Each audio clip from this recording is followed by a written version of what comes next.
कोही खाने बेला आइपुगेकालाई यतिखेर आउनु आएर छ खारै त आउनु होला, म चाहिँ खान गएँ भनौँ भने बिचरा भोकै आएर छन् पनि होइन खा छैन कसरी भन्ने हो। यहाँ दुर्वासालाई खानेकुरा भयो नभए नि खाना त आह्वान गर्नु पर्यो, बोलाउनु त पर्यो। ऋषि आछन् आश्रममा, भोजनका लागि निमन्त्रणा दिनुभयो। ऋषि के भन्नुहुन्छ, हुन्छ हुन्छ भइहाल्छ नि, खानै आएको हामी स्नान गरेर आउँछौँ। स्नान गर्न भनेर सन्ध्यावन्दन गर्छौँ, दिउँसो पनि गर्नुपर्छ। सन्ध्यावन्दन भनेको यस्यस्त्री सन्ध्यम 3 पटक गर्नुपर्छ, बिहान दिउँसो र बेलुका। अब हामी त जनै पनि ढाड कन्याउन लगाउँछौँ, त्यो बिहान दिउँसो र बेलुका सन्ध्यावन्दन गर्ने त कुरै भएन। त्यो त खालि ढाड कन्याउनलाई लगाएको, नुहाउँदाखेरि मिच्नलाई यसरी अनि चिलायो भने कन्याउनलाई कहाँको त्रिसन्ध्या गर्ने हो। अहिले त्रिसन्ध्या भन्यो भने के हो भनेर सोध्छन्, सन्ध्या त बिहान र बेलुका मात्र हुने होइन भनेर सोध्छन्। सन्ध्यावन्दन दिउँसोको सन्ध्यावन्दनको समय भयो। हामी सन्ध्यावन्दन आदि गरेर स्नान आदि गरेर सन्ध्यावन्दन आदि गरेर आउँछौँ भनेर ऋषि आफ्ना शिष्यसहित छेउकै सरोवरमा स्नान गर्नका लागि भनेर हिँड्नुभयो। स्नान गर्न भनेर जानुभयो। उता धर्मको रक्षाका लागि सजग रहने पतिव्रता शिरोमणि द्रौपदी बडो चिन्तित हुनुभयो। महर्षिलाई के खुवाउने, आश्रममा केही पनि बाँकी छैन। अब धर्मराज युधिष्ठिरको आराधनाबाट प्रसन्न भएर एउटा भाँडो त दिएको थिए अक्षय पात्र सूर्यले। त्यसको विशेषता के थियो भने त्यसमा पकाएको भोज्य पदार्थ जबसम्म द्रौपदीले स्वयं भोजन गर्दैनन् तबसम्म मात्र सिद्धिँदैन। द्रौपदीले पनि भोजन गरिसकिन्, खानेकुरा सकियो। अब द्रौपदीले भोजन गर्नुभन्दा अगाडि हजारौँ लाखौँ जति व्यक्ति आए पनि सबैलाई खिलाएर पिलाएर सबैलाई चाहिँ सन्तुष्ट गराउन सकिन्छ। तर द्रौपदीले खाइसके पछाडि त्यो भाँडामा अब अर्को सूर्योदय नभइन्जेलसम्म, मान्छे वनमा हुँदाखेरि युधिष्ठिरहरूले 1 छाक मात्र खान्थे। यहाँ 2 चोटि पाक्थ्यो भन्ने कुरा महाभारतमा कतै पनि आउन्न कि 1 पटक पाक्थ्यो, दिनमा 1 पटक 1 छाक भोजन गर्थे। अब बडो चिन्ताको विषय, द्रौपदीले भोजन पश्चात त्यो भाँडोलाई ठिकठाक पारेर धोइ पखाली गरेर सफा गरेर राखिसकेको सबै बडो चिन्तित भए। कुनै उपाय अब के गर्ने? अन्तमा द्रौपदीले मनमा कंस निषुदन आनन्द कन्द भक्तवत्सल भगवान् श्रीकृष्णको स्मरण गर्नुभयो। आखिरमा आपद विपद पर्दा पुकार्ने त उनी गोविन्दलाई हो। भगवान् श्रीकृष्ण द्वारकामा आफ्नो राजभवनमा शय्यामा विश्राम गर्दै हुनुहुन्थ्यो। द्रौपदीको पुकार सुने पछाडि कृष्ण दौडनु भयो। महाभारतमा एक मात्र यस्तो पात्र हुन् द्रौपदी, बिचाराका कोही मित्रै थिएनन्। मित्र जम्मा 1 जना थिए, तिनै कृष्ण। उनका मित्र नै थिएनन्। अरू पो सानो बच्चा भएर जन्मिन्छन् अनि खेलकुद गर्छन्, मित्र साथीभाइ बनाउँछन्, हुर्किँदै बढ्दै जान्छन्, साथीभाइ हुँदै जान्छन्। अब उनी यज्ञबाट त्यत्रै ठुलै निस्किन्, अब कहाँ कहिले मित्रता कोसँग गर्ने? यज्ञबाट निस्किन्, त्यस पछाडि बिहे गर्दै भयो। अब के मित्र, अब कोसँग मित्रता गर्ने? अब 5 पतिसँग समय व्यतीत गर्दै समय नै हुन्न, अब सक्यो मित्रता गर्ने। बिचाराको मित्रै त्यही 1 जना कृष्ण थिए। त्यही भएर जसो परे नि जे परे नि सम्झिने उनै कृष्णलाई। भगवान् भनेर सम्झे पनि, साथी भनेर सम्झे नि, जसरी सम्झे नि उनै 1 जना थिए। र भगवान् आफ्नो शय्या छोडेर तुरन्त द्रौपदीको समीपमा निकटमा उपस्थित हुनुभयो। द्रौपदीको शरीरमा मानव नवीन प्राणको सञ्चार भयो। त्यस आनन्द भयो, खुसी हुनुभयो। बल्ल लामो सास फेर्नुभयो। बाँचिन्छ अब चाहिँ द्रौपदी ती दुर्वासाको क्रोधबाट। नत्र दुर्वासाको क्रोधबाट बाँच्ने अरू कुनै उपाय देखेकै थिएनन्। जसै गोविन्दलाई देखिन प्राणमा नवीन सञ्चार भयो। भगवान् कृष्णलाई प्रणाम गरेर दुर्वासाको आगमन एवं युधिष्ठिर महाराजद्वारा भोजनको निमन्त्रण आदिको समस्त वृत्तान्त सुनाइन्। तथा त्यहाँ भएको विपत्तिबाट रक्षा गर्नका लागि भनेर प्रार्थना गर्दै भन्छन्, हे भक्तवत्सल, म हजुरको शरणमा छु। हजुर सबैका आश्रय हुनुहुन्छ। हे परात्पर समस्त ईश्वरका पनि ईश्वर एवं सर्वसमर्थ परम पूज्य गोविन्द, यो वर्तमान सङ्कटबाट हाम्रो उद्धार गर्नुहोस्, यो सङ्कटबाट बचाउनुहोस्। अब भगवान् कृष्ण, यो सबै कुरा त ठिक हो, मलाई पनि बडो भोक लागेको भएर पो म यहाँ आएको त। ल अब ती यहाँ 10,001 छन्, उता 10,000 शिष्य र 1 जना, यहाँ अर्को थप्पे। उनलाई कसरी खुवाउनु भनेर चिन्ता छ। जसको आश गरेर बोलाएको, जसलाई देखेर प्राण बल्ल सञ्चार भएको थियो, बल्ल लामो सास फेरेर बाँच्यो भन्ने भएको, उनलाई भोक लागेको अरे। यो बडो भोक लागेका कथा छन् दुर्वासासँग सम्बन्धित। कि अब यहाँ कृष्णलाई पनि भोक लाग्न लाग्यो? यो दुर्वासासँग सम्बन्धित लीला भएर होला। दुर्वासालाई जता जता जाँदा नि भोक लाग्थ्यो। त्यस्तै अब यहाँ भगवान् कृष्णलाई पनि भोक लाग्यो। के भन्नुहुन्छ? हे सखी, हे द्रौपदी, सबभन्दा पहिले मलाई अति शीघ्र मलाई पहिला भोजन गराऊ अनि तिनको बारेमा सोचौँला। भोकले मेरो मन बडो व्याकुल भएको छ, मैले त केही सोच्नै सकेको छैन रे। मलाई खुवाए पछाडि अनि म तिनको बारेमा सोध्छु। खाली पेटमा त केही पनि सोच्नै सकिएन। र द्रौपदी बडो लज्जित हुनुभयो कृष्णको कुरो सुनेर। यहाँ त ए भोक लागेकोहरूबाट बचाउनुहोस् भन्नलाई चाहिँ बोलाएको, तपाईँलाई नै खान कसले बोलायो र? फेरि आश्चर्य, जसका 16,108 त पत्नी छन् त्यहाँ दरबारमा नखाएर खानालाई यहाँ आइपुग्नु पर्ने काम्य वनमा, जङ्गलमा बिचरा कुटी बनाएर बसेकाहरू छन्। त्यो पनि कस्ता अवस्थामा? पहिले 10,000 जना त्यहाँ खाना ठिक्क परेर बसेका छन् मुख बाएर। कतिखेर आउने हुन्, कतिखेर स्नान सकिनियो, कतिखेर सन्ध्यावन्दन सकिनियो, अनि गएर खाउँ भनेर। अब द्रौपदी बडो लज्जित हुँदै भन्नुहुन्छ, भगवान् सूर्यदेवले दिएको त्यो पात्र अन्न समाप्त भइसक्यो, सबैलाई खिलाइ पिलाइ गरेर मैले भोजन गरिसकेँ। भगवान् कृष्ण द्रौपदीलाई के भन्नुहुन्छ? त्यो भाँडो लिएर आऊ, त्यहाँ बाँकी छ, मलाई थाहा छ। द्रौपदी भाँडो लिएर आउनुभयो। छैन कहाँ, मैले माझेको भाँडो, मैले माझे भाँडोमा केही बाँकी हुन्छ भन्ने खालको त्यो अभिमान त्यहाँ प्रदर्शन गर्नुतिर लाग्नु भएन। हुन्छ नि हामीलाई कहाँ मैले माझेर सुकाएको, मैले माझेर सुकाएमा मैले भनेको कुरा कहिले गलत हुन्छ भन्ने खालको जुन अभिमान हुन्छ, मिथ्या अभिमान। र त्यहाँ त्यो भाँडोको भित्र सागको एउटा सानो टुक्रो टाँसिएको रहेछ। भगवान् कृष्णले आफ्ना 2 अम्ला त्यसमा छिराएर निकालेर पेटमा खानुभयो र अनि पानी पिउनु भयो।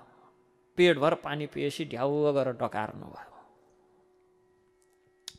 र डकार्दै के भन्नुहुन्छ त भन्दा, सागको कणले सम्पूर्ण विश्वका आत्मा यज्ञका भोक्ता सर्वेश्वर भगवान् को तृप्ति होस्, सन्तुष्टि होस्। तत्पश्चात भगवान् श्रीकृष्णले सहदेवलाई बोलाएर जाऊ, त्यो ऋषिहरूलाई बोलाएर ल्याऊ भन्नुभयो। वास्तवमा तस्मिन् तुष्टि जगत तुष्टम। भगवान्लाई सन्तुष्ट गर्न सक्यौँ भने जगत सारा स्वतः सन्तुष्ट हुन्छ। जसरी जरामा हालेको पानीले वृक्षको हाँगा बिगा पात पतिङ्ग र फुल फल आदि सबै सन्तुष्ट हुन्छन्, त्यसै गरी भगवानमा समर्पित भए पछाडि, भगवान्लाई सन्तुष्ट गरे पछाडि सारा जगत स्वतः सन्तुष्ट हुन्छन्। सहदेवलाई जब ती दुर्वासा ऋषिलाई बोलाएर ल्याऊ भनेर पठाउनु भयो, सहदेव बोलाउनका लागि भनेर जानुभयो। जसै बोलाउन भनेर जानुभयो, त्यहाँ सरोवरमा स्नान गरेर मन्त्र आदि जप गर्दै थिए। अकस्मात ऋषिहरूलाई अन्न रसले युक्त डकार आउन लाग्यो, अनि अधोवायु आउन लाग्यो। पेट पुरा भर्यो। अब जे खायो त्यसकै डकार आउँछ, त्यस्तो डकार आउन लाग्यो। सबै मुनिहरू दुर्वासातिर देखेर के भन्छन् भने, हाम्रो पेट त पुरा भर्यो एक्कासी, हामी अघायौँ। अब युधिष्ठिर महाराजको त्यहाँ निमन्त्रण स्वीकार गरेर त्यहाँ गएर भोजन गर्न हामी समर्थ छैनौँ। दुर्वासाजी एकछिन विचार गरेर के भन्नुहुन्छ त भन्दा, ती आफ्ना शिष्यहरूलाई, मुनिजन, त्यो दुष्ट दुर्योधनको अन्न खाएर त्यसको परामर्श मानेर महात्मा पाण्डवहरूप्रति अपराध गर्यौँ जस्तो छ। त्यो दुष्टको अन्न खाएका कारण पुरै डकार र अधोवायुले दुर्गन्धित भयो। त्यसको कहिले पनि हित हुँदैन भन्न लाग्नुभयो। अब त्यो सब त्यसको अन्नको पाप हो, कुअन्नको पाप हो। त्यसको अन्न खाएर यो सबै बर्बाद हुँदैछ। पाण्डवहरूप्रति अपराध गर्न हुन्न। अब यहाँबाट जानी अनि पाण्डवहरूका आश्रममा पुगेर उहाँ पकवान पकाएर भोग लगाएर भोजन गराउन ठिक्क पारेका होलान्। हामी त खान्न भन्यो भने त रिसाउँछन्, श्राप दिइहाल्छन् नि। एकपटक उहाँ अम्बरीश रिसाउँदा के मात्र भएको थियो। दुर्वासा त फेरि भली भाँति भोग्या मान्छे नि त, सबै भोग्नु भएको छ। वर्ष दिनसम्म भोकै प्यासै कहाँ दौडिनु पर्यो। त्यसकारण त्यहाँ अब जानै हुन्न, यतैबाट भाग्नुपर्छ। पाण्डवहरूप्रति अपराध गरेर हाम्रो सर्वनाश होला अथवा यहीँबाट भाग्नु नै सबैभन्दा कल्याण छ। यति भनेर सबै मुनिहरूका साथ यताउता 10 दिशामा सबै आफ्ना आफ्ना बाटो भागे। एकैतिर भाग्दाखेरि त ठुलो 10,000 जनाको र्याली बाटामा भेटिहालिन्छ, तर 10 दिशा भागे सबै, कता कता भागे नि आफ्ना आफ्ना स्वरले भागे। अब सहदेव बिचारा बोलाउन गए, जाँदा सरोवरमा त कोही पनि छैनन्। यसो अलिअलि चाहिँ धोतीका टुक्रा टुक्री त्यहाँ बाँकी छन्, ऋषिहरू बस्दाखेरि यसो आसन लगाएका ठाउँहरू बाँकी छन्, ऋषिहरू त कोही पनि बाँकी छैनन्। सहदेव बिचारा बार बार महर्षि महर्षि भन्दै खोज्दै चाहिँ यता र उता दौडेन लाग्नुभयो। काहीँ भेट्नु भएन। त्यो सरोवरको निकट रहने तपस्वी मुनिहरूको मुखबाट सुन्नुभयो, ए ऋषिहरू त चाहिँ अधोवायु र चाहिँ डकार छोड्दै कता कता दौडे भनेर। त्यस पछाडि खोला खेलेर चिसो लाग्यो होला भन्नु, सहदेवजी फर्किनुभयो त्यहाँबाट र युधिष्ठिरका समीपमा आएर सारा वृत्तान्त निवेदन गर्नुभयो। यस प्रकार भगवान कृष्णको कृपाले पाण्डवहरूको सङ्कट टर्यो। त्यहाँ पनि यी सबै लीलाहरू सुन्दाखेरि अम्बरीश महाराजसँगको लीलादेखि लिएर यहाँसम्मका लीलाहरू विचार गर्दा यस्तो लाग्छ कि महर्षि दुर्वासाजी परम भागवत भक्त हुनुहुन्छ जस्तो लाग्छ। फेरि कहिले पटमूर्खै हुनुहुन्थ्यो कि जस्तो पनि लाग्छ।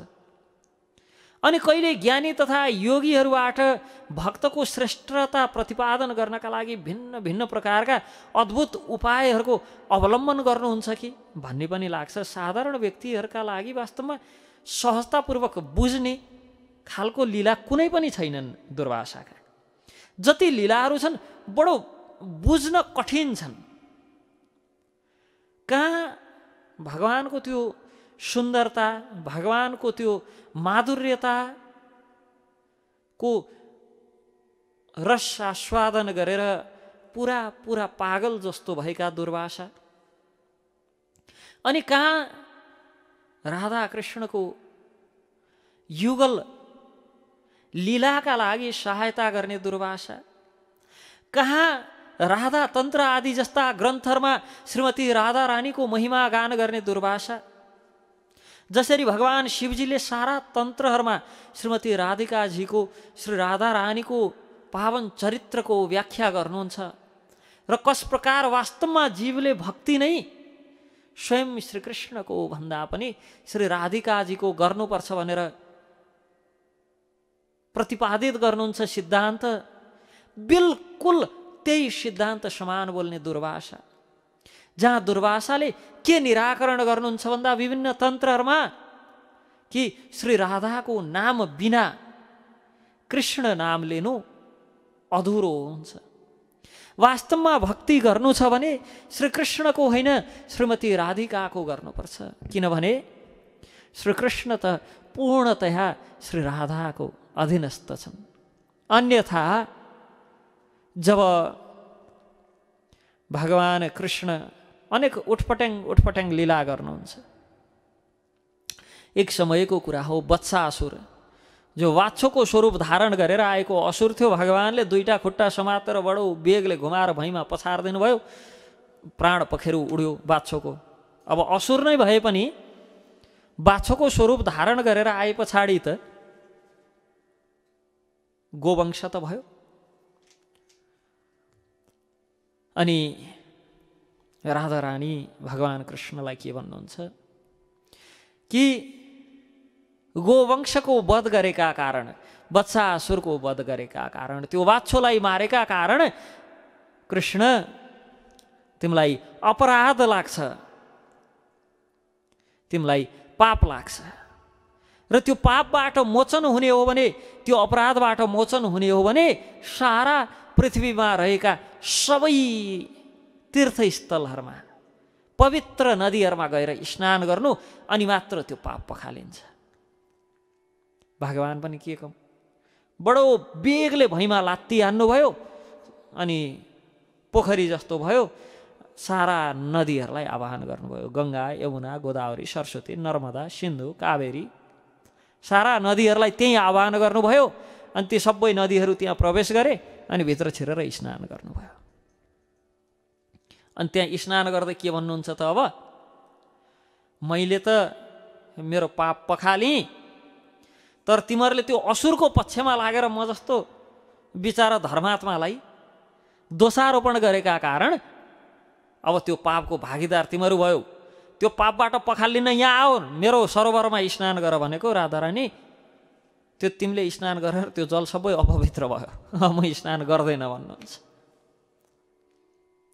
म पनि आफ्नै कुण्ड बनाउँछु, आफ्नै तलाउ बनाउँछु। हातमा लगाएका कङ्गन फुटाएर ती चुराले खण्ड लाग्नुभयो। अब भगवान्ले पो एक लात्ती हिर्काए भुइँमा, यत्रो कुण्ड बनाए, सबैलाई बोलाए। बिचारा त्यो चुरा फुटाएर आफ्ना सखीहरूका साथमा, अनि त्यो खन्दै हुनुहुन्छ, खन्दै खन्दै खाल्डो बनाउनु भयो। खाल्डो बनाएपछि पानी कहाँबाट ल्याउने? उनले त गङ्गा, यमुना, सरस्वती, नर्मदा, सिन्धु, कावेरी आदि सबैलाई बोलाएर हालिहाले। बिचारा यमुनामा गएर घैँटा पानी भर्दै ल्याउँदै हाल्दै, घैँटा पानी भर्दै ल्याउँदै हाल्दै यहाँ ल्याएर हाल्छन्। अनि त्यहाँबाट उहाँ फर्केर पुगिसक्दाखेरि यहाँ त सुकिसक्छ पानी। त माटा घैँटा हाले पानीले कति हुन्छ? सुकिसक्छ। तैपनि हार मान्नु भएन। भगवान् बिचारा श्रीमती राधारानीको अधीनमा हुनुहुन्छ। एकपटक श्रीमती राधारानीले नै भनेका कारण के गर्नुभयो त? आफ्नो कुण्ड बनाउनु भयो र स्नान गर्नुभयो। अब तिनको मेहनत देखे पछाडि भगवान् त तिनको अधीनमा हुनुहुन्छ, त्यहाँ पनि जल आह्वान गर्नुभयो। श्रीमती राधारानीले खन्नुभयो अनि भगवान्ले जल आह्वान गर्नुभयो र त्यो कुण्ड राधा कुण्डको रूपमा प्रख्यात भयो। भगवान् राधारानीको अधीनस्थ हुनुहुन्छ कि श्रीमती राधारानीले अधिक श्रम गरेको पनि देख्न सक्नुहुन्न। अनि राधारानीले आफ्ना यी आँखी भौँ अलिकता टेढो गरेर हेर्नुभयो भने भगवान् बडो उद्वेलित हुनुहुन्छ, त्रसित हुनुहुन्छ। यी सब कुरा दुर्वासाजी व्याख्या गर्नुहुन्छ। कहाँ यो प्रेमको रस, अनि कहाँ फेरि यस्ता उठफट्याङ लीला कि दुर्योधनका कुरा सुनेर युधिष्ठिर कहाँ पुगेको खानलाई वनमा। कहाँ ती दुर्वासा जसले के व्याख्या गर्नुहुन्छ भन्दाखेरि एक समय चन्द्रावतीका कुञ्जमा भगवान् पुग्नुभयो। त्यतै अनेक लीला आदिमा मस्त हुनुभयो, व्यस्त हुनुभयो। राधारानीसम्म खबर पुग्यो कि त्यो कृष्ण त चन्द्रावलीकोमा छ रे। जब त्यो खबर पुग्यो, राधारानी के भन्नुहुन्छ? त्यो स्त्री लम्पट, त्यो कामी यो बाटो आओस्, कामासक्त स्त्री लम्पट अब यता आओस्। अनि भगवान् कृष्णसम्म पनि खबर पुग्यो, त्यता त ठुलै आगो लागेको छ, जानु पर्दैन त्यता अब भनेर विशाखालाई द्वारमा राख्नुभयो। राधारानीले भन्नुहुन्छ त्यो स्त्री लम्पट यता आयो भने छिर्नै नदिनु। अनि विशाखा हुन्छ भनेर द्वारमा बसिन्। एकछिन सोच्नुहुन्छ, विशाखा अलि सोझी साझी के थाहा फकाइ फुस्लाई गरेर भित्र छिर्ने हो कि? फेरि देखे पछाडि त मन पग्लिहाल्छ। ललितालाई पठाउनुहुन्छ, विशाखा तिमी बस। ललिताको स्वभाव अलि विशेष छ, अलि कडा हुनुहुन्छ कि कृष्ण कृष्ण त्यस्तै हुन्, राधारानी भए पुग्छ भन्ने मान्यताको हुनुहुन्छ। ती नभए नि चल्छ भन्ने हिसाबको हुनुहुन्छ। अनि कृष्ण थरथर काँप्दै कुञ्जमा पुग्नुभयो। ललिताले छिर्न दिन्नन्, छिर्नै दिन्न भन्छन्, भेट्नै दिन्न भन्छन्। बडो दुखी हुनुहुन्छ, अनेक प्रकारले प्रार्थना गर्नुहुन्छ भित्र छिर्देऊ भनेर। ललिता सोधेर आउँछु भनेर सोध्न जानुहुन्छ। अनि आएर बडो प्रार्थना गर्दैछ, रोइ कराई गर्दैछ। छिर्न दिनुपर्छ जस्तो छ, भेट्नुपर्छ जस्तो छ। हुँदैन, त्यसलाई जहाँबाट आएको त्यही फिर्ता जा भन्दैनौ। बिचारा भगवान् त्यति वचन सुनेपछि अब जहाँबाट आयो त्यतै जा भने लुरु लुरु फर्किन्छन्। हट, म भगवान्, म चाहिँ गुणातीत, त्रैलोक्याधिपति, ब्रह्माण्ड विश्वनायक, सबै चाहिँ मामै वांश जीवलोके सबै त मेरा अंशहरू हुन् यो लोकमा। भन्नेतिर कतै ध्यानै आउन्न, त्यो हामीलाई पाए भन्थे होलान्, त्यस्तो ध्यानै आउन्न, थर्काए पहाडी हस्त भनेर हिँड्छन्। प्रेमको स्वभाव हो त्यो। अर्थात् श्रीमती राधारानी यति प्रेम स्वरूपिणी हुनुहुन्छ कि भगवान स्वयं पनि उहाँको प्रेम देखेर पग्लिनुहुन्छ, जो हामीले जगन्नाथ स्वरूपमा देख्न सक्छौँ। कि राधारानी भगवान कृष्णले म आउँछु भनेको त्यो एक वचनका कारण प्राण धानेर वृन्दावनमा हुनुहुन्थ्यो। जब वृन्दावन जाँदाखेरि सबभन्दा पहिले सुभद्रालाई पठाउनु भयो। के छ अवस्था हेर त जाऊ भन्दा सुभद्रा जानुभयो, हेर्नुभयो त्यहाँ ती ब्रजवासीहरूको, ती गोपीहरूको, ती राधारानीको प्रेम भगवानप्रति देखेर त्यो प्रेमावेशमा आएर त्यो आवेशका कारण पग्लिन लाग्नुभयो, त्यो भावका कारण पग्लिन लाग्नुभयो। उहाँका आँखा यसरी च्यात्तिन लागे, ठुला हुन लागे, हात खुट्टा गलित भए, पग्लिन लागे, पग्लिएर सबै केही गर्न नसक्ने अवस्थामा पुग्नुभयो। तत्पश्चात बलरामलाई पठाउनु भयो। बलरामको पनि बिल्कुल अवस्था त्यही भयो। बलराम पनि त्यो प्रेमावेशमा पग्लिन लाग्नुभयो। पग्लँदा पग्लँदै बलरामको पनि त्यो अद्भुत बलभद्र स्वरूप भयो। जब दुवैजना आउनन्, दाइ पनि आउँदैनन्, बहिनी पनि आउँदैनन्, भगवान स्वयं जानुभयो। जाँदा देख्नुहुन्छ आफ्ना दाइ र बहिनी पग्लेर एकदम प्रेममा पग्लिएर त्यहाँ पानी पानी भएका छन्। अनि उता ती ब्रजवासीहरूले भगवानलाई देखे पछाडि जो प्रेमको ऊर्जा प्रस्फुटित भयो, त्यो देखेर भगवान स्वयं पनि पग्लिएर जगन्नाथ स्वरूपमा हुनुभयो। आँखा ठुला ठुला भए, राता राता भए, अनि हात आदि सबै पग्ले, त्यहाँबाट टसमस गर्न सक्नु भएन। त्यो प्रेम अर्थात् यी राधारानी आदि ती गोपीहरूको प्रेमले भगवानलाई पनि पग्लेर त्यस्तो सर्वाङ्ग सुन्दर स्वरूप अङ्ग भङ्ग स्वरूपमा परिणत हुन्छ। यस्ता लीलाको व्याख्या गर्ने पनि यिनै दुर्वासा। यस्ता लीला र अनि त्यो राधा भावको व्याख्या गर्ने पनि यिनै दुर्वासा। श्रीमती राधारानीले भगवानप्रति गर्नुभएको प्रेम अनि त्यो राधा कृष्णको युगल स्वरूपको चर्चा गर्ने पनि यिनै दुर्वासा। त्यो युगल स्वरूपको चर्चा मात्र नभएर त्यो माधुर्य रसको सँगसँगै त्यो माधुर्यता भन्दा पनि माथि गएर त्यो पराकीय भावको चर्चा गर्ने पनि यिनै दुर्वासा। अनि कता अम्बरीशको परीक्षा लिन जाने, कता त्यो बिचारा मुद्गल ऋषि कहाँ पुगेर चाहिँ ज्यानभरि जुठो दलेर चाहिँ हिँड्दैन पनि यिनै दुर्वासा। अनि यहाँ युधिष्ठिरको परीक्षण गर्न भनेर पुगेर त्यस पछाडि डकार र अधोबाउ छाड्दै भाग्ने पनि यिनै दुर्वासा। सुन्दा नि बडो आश्चर्य लाग्छ कि यिनको चरित्र अनि यिनको स्वभाव अनि यिनका लीलाहरू।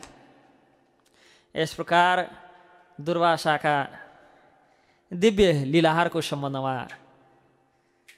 चर्चा गऱ्यौँ।